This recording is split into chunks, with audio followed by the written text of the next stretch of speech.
नमस्कार। रुद्राक्ष शिक्षण संस्थान ऑनलाइन क्लास में आपका स्वागत है। आज का हमारा टॉपिक है कोशिका। कोशिका संरचना एवं प्रकार्य। कोशिका संरचना एवं प्रकार्य। सबसे पहले देखिए कोशिका। कोशिका क्या है? सजीवों के शरीर की रचनात्मक और क्रियात्मक इकाई है। कोशिका क्या है?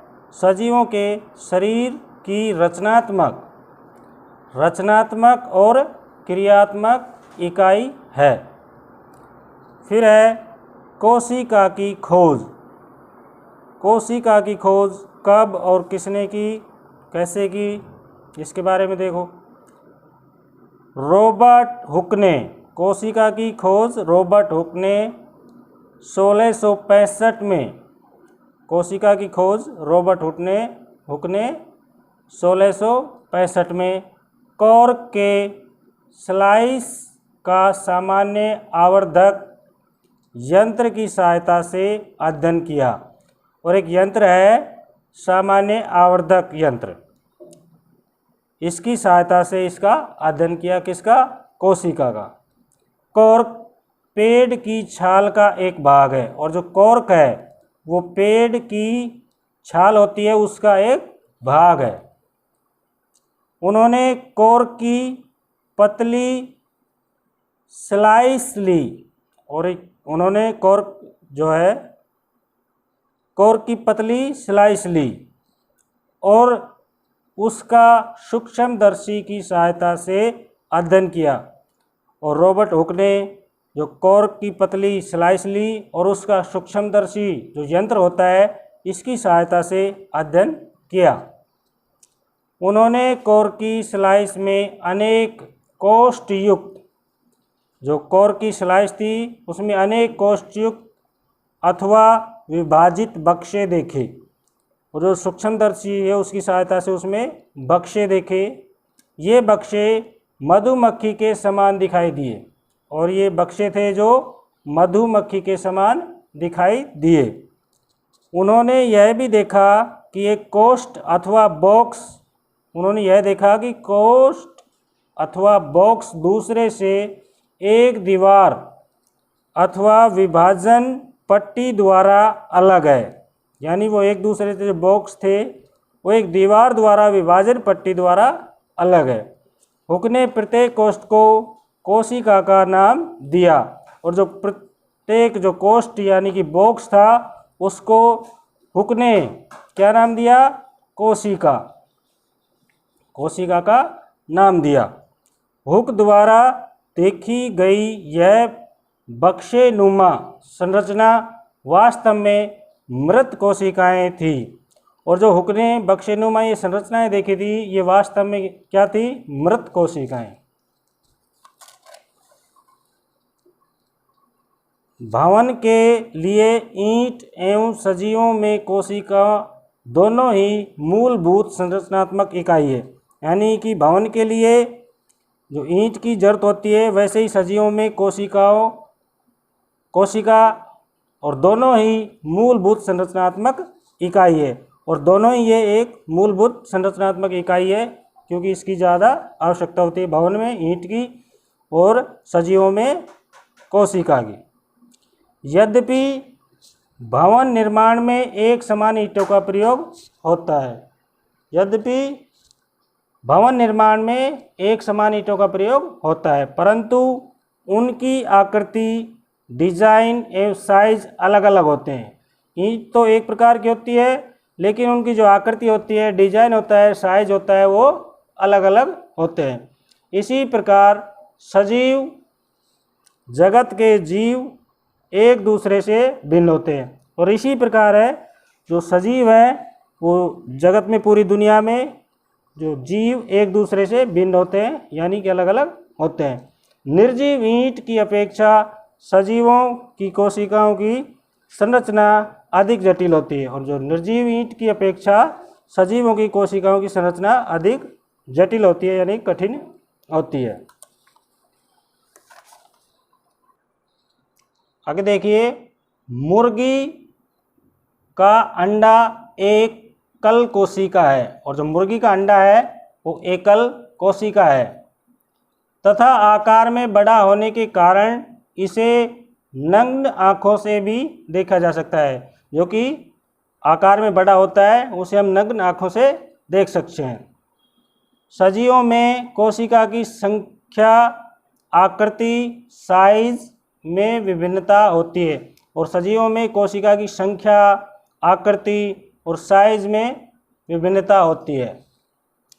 फिर आगे देखिए कोशिकाओं की संख्या। कोशिकाओं की संख्या किसी लंबे वृक्ष अथवा हाथी जैसे विशाल जंतु के शरीर में पाई जाने वाली कोशिकाओं की संख्या अरबों खरबों में हो सकती है और ये कोशिकाओं की जो संख्या है सजीवों में ये अरबों खरबों हो सकती है, बहुत ही अधिक मात्रा में हो सकती है। वह जीव जिनका शरीर एक से अधिक कोशिकाओं का बना होता है बहुकोशिकीय कहलाते हैं और वह जीव जिनका शरीर एक से अधिक कोशिकाओं का बना होता है बहुकोशिकीय कहलाते हैं। अरबों कोशिकाओं वाले जीवों के जीवन का प्रारंभ एक कोशिका से होता है और जो जीवन का प्रारंभ होता है, शुरुआत होती है, तब सभी जो सजीव होते हैं उनमें एक कोशिका होती है, लेकिन धीरे धीरे बढ़कर अरबों खरबों कोशिकाएं हो जाती है। फिर देखिए कोशिका की आकृति।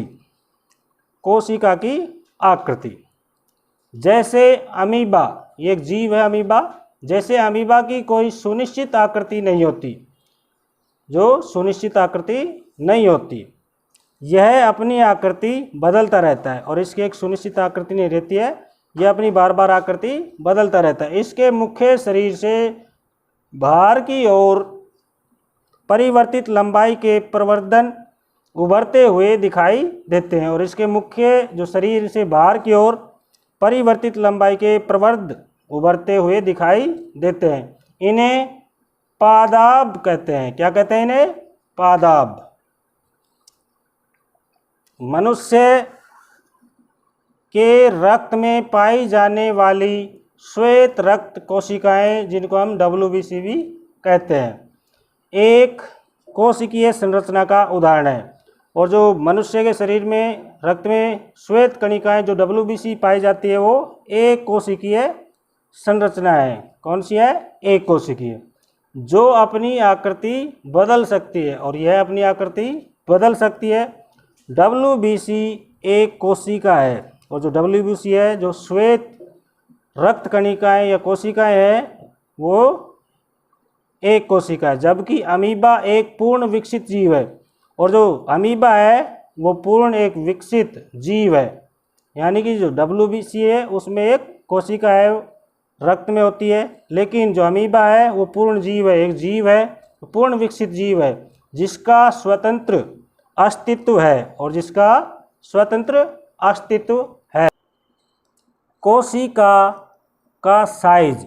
अब कोशिका का साइज कितना होता है ये देखो।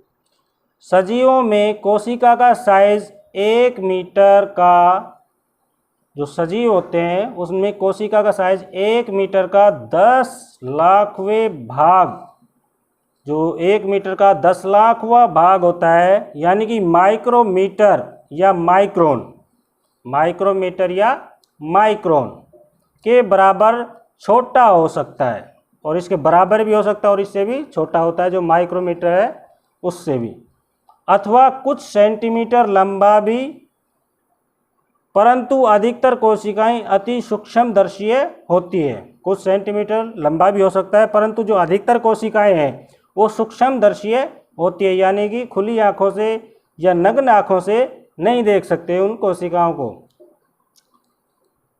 उनको देख सकते हैं सूक्ष्मदर्शी जो यंत्र होता है उनकी सहायता से ही देख सकते हैं।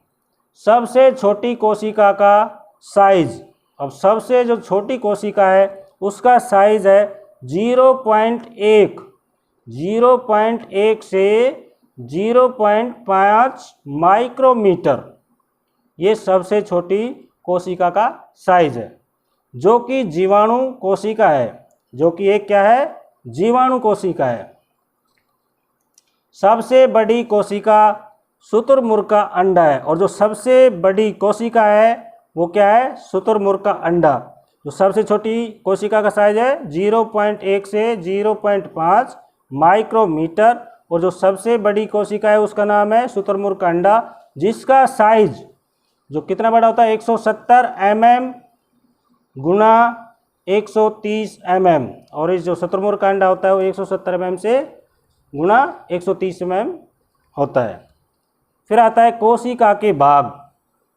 कोशिका के भाग, कोशिका के मूल घटक हैं कोशिका झिल्ली, कोशिका द्रव्य एवं केंद्रक। सबसे पहले आता है कोशिका झिल्ली। कोशिका झिल्ली, कोशिका द्रव्य एवं केंद्रक कोशिका झिल्ली के अंदर परिबद्ध होते हैं।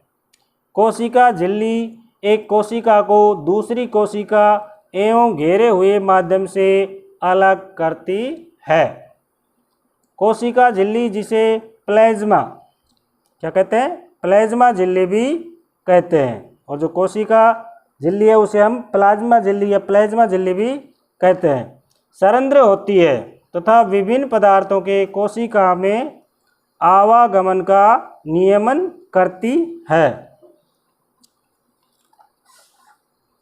प्याज की कोशिका की सीमा कोशिका झिल्ली द्वारा परिबद्ध होती है। जो प्याज की कोशिका की सीमा कोशिका झिल्ली द्वारा परिबद्ध होती है। एक और दृढ़ आवरण, एक और तो क्या होता है?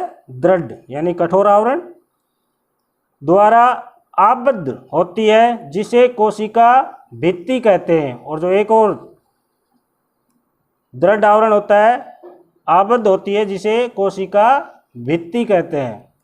कोशिका के अंदर कोशिका के केंद्र में घनी एवं गोलाकार संरचना होती है, जिसे केंद्रक कहते हैं।